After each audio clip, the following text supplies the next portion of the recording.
प्रिय छात्रों, आज हम प्रयोगवाद पर विस्तृत चर्चा करेंगे। सर्वप्रथम प्रयोगवाद का समय।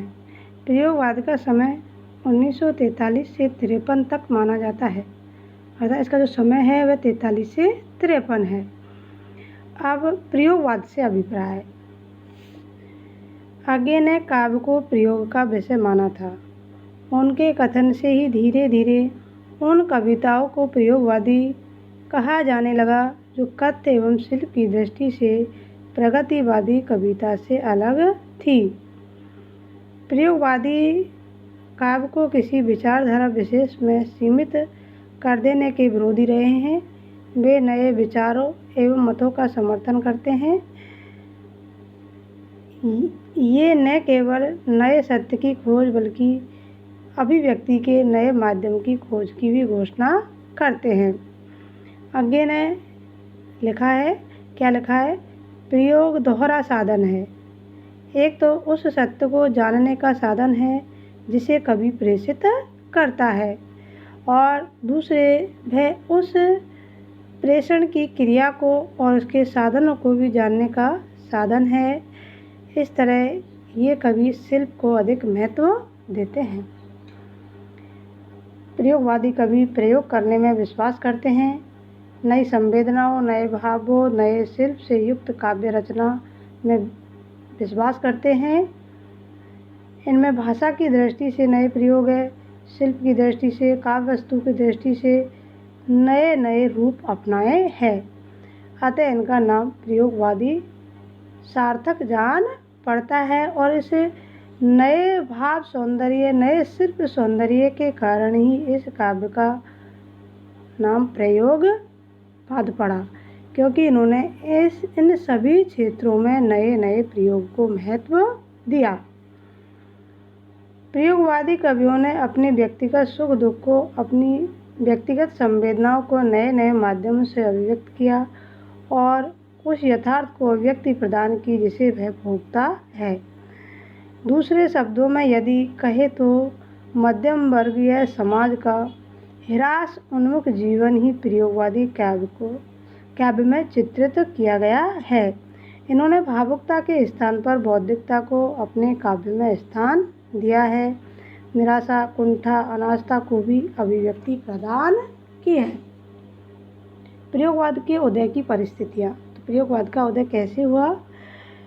प्रगतिवादी स्वाधीनता संघर्ष से जुड़ा था, जो प्रयोगवादी स्वाधीनता के उपरांत के जीवन से,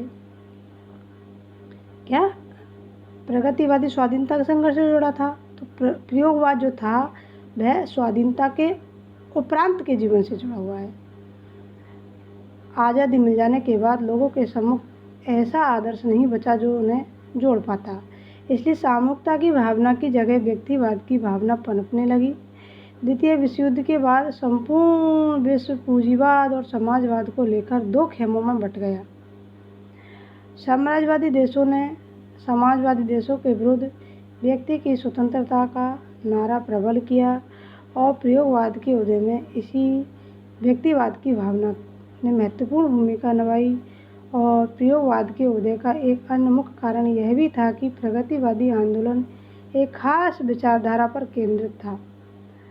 उसमें इतर विचार की उनके लिए कोई उपयोगिता न थी, जिसने कलात्मकता के स्थान पर प्रचार को अधिक बढ़ावा दिया, और दूसरे साहित्य के कला पक्ष के प्रति वे उदासीन रहे।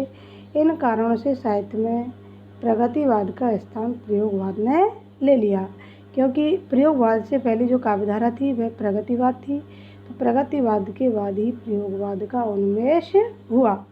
अब हम प्रयोगवाद की प्रवृत्तियों पर चर्चा करते हैं। सर्वप्रथम प्रवृत्ति है बौद्धिकता की प्रतिष्ठा।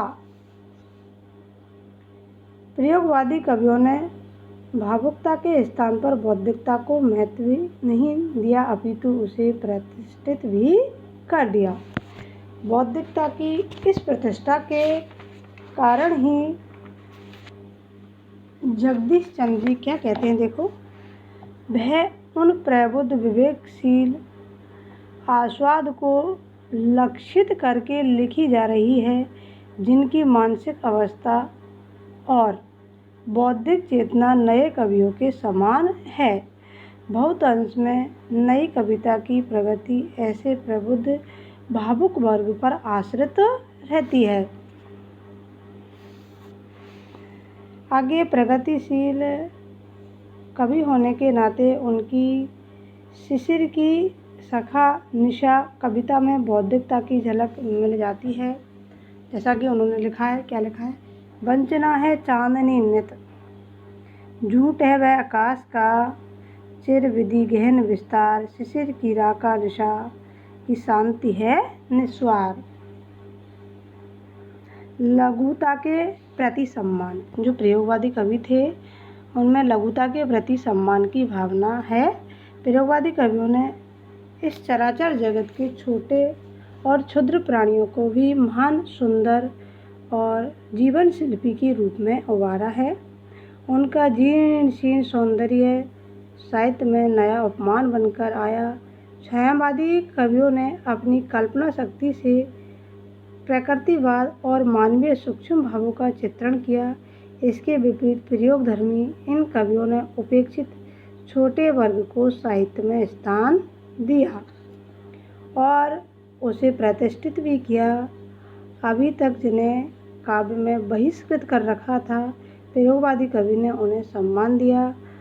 जैसे कि गरम पकौड़ी, गधा, चूहे, बच्चे, हंसिया आदि पर उन्होंने कविता लिखी। जैसे ठंडी हो रही है रात, धीमे यंत्र की आवाज़, रह रह गूंजती अज्ञात, स्तब्धा हो चीर देती। इस प्रकार उन्होंने लघुता का सम्मान किया और लघु चीज़ों को अपनी काव्य की विषय बनाया।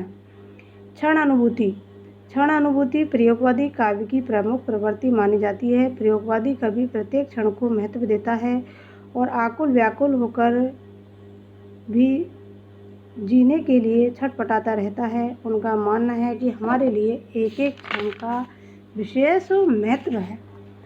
इसलिए वो कहते हैं, क्या कहते हैं देखो, फूल से प्यार करो पर झरे तो झर जाने दो, जीवन का रस लो देह मन आत्मा की रचना से, पर जो मरे तो उसे मर जाने दो। कहने का मतलब है हमें एक एक क्षण का महत्व समझना है और एक एक क्षण को महत्व देना है। दुख की नई व्याख्या, अगली प्रवृत्ति है दुख की नई व्याख्या। दुख, जो प्रयोगवादी कवि थे उन्होंने दुख को नए रूप में और प्रेरणादायी रूप में स्वीकार किया है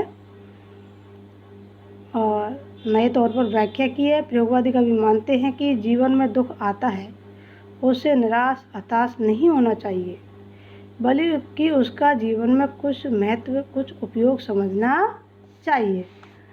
जैसे कि उन्होंने क्या लिखा, देखो दुख को कितना महत्वपूर्ण माना है कि दुख एक साबुन के समान है।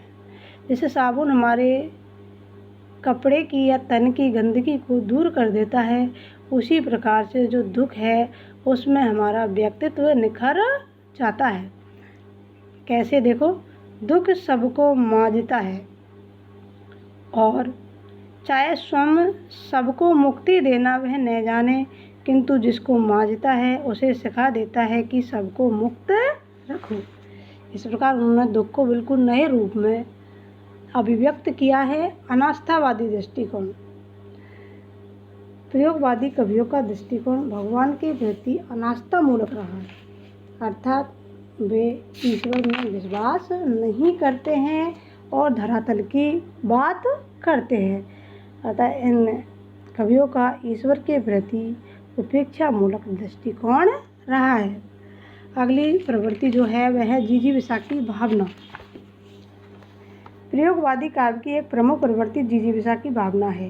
प्रयोगवादी कवि हर परिस्थिति में जीवित रहना चाहता है, वह अपने जीवन लीला खत्म करना नहीं चाहता है।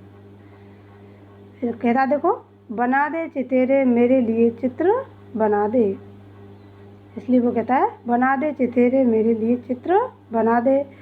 उनकी जैसे बना दे चितेरे, सोन चिड़िया, मछली आदि जो कविता है उनमें इसी प्रकार की भावना की अभिव्यक्ति हुई है।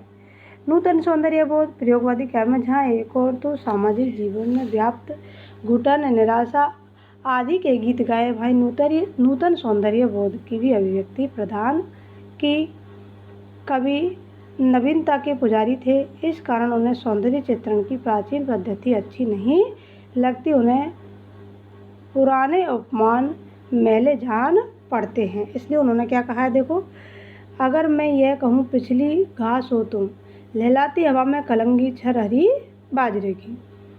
कुंठा और पीड़ा, उन्होंने कुंठा और पीड़ा का चित्रण भी किया है। आज का मानव कुंठा और पीड़ा का ऐसा शिकार बना हुआ है कि उनका जीवन दूभर हो गया है। ये कुंठा है, घुटन मानव को दिन रात संतप्त करती रहती है, उसे चैन से नहीं बैठने देती, उसे भ्रष्टाचार अनाचार के लिए प्रेरित कर रही है। उनका मानसिक संतुलन बिगड़ रहा है।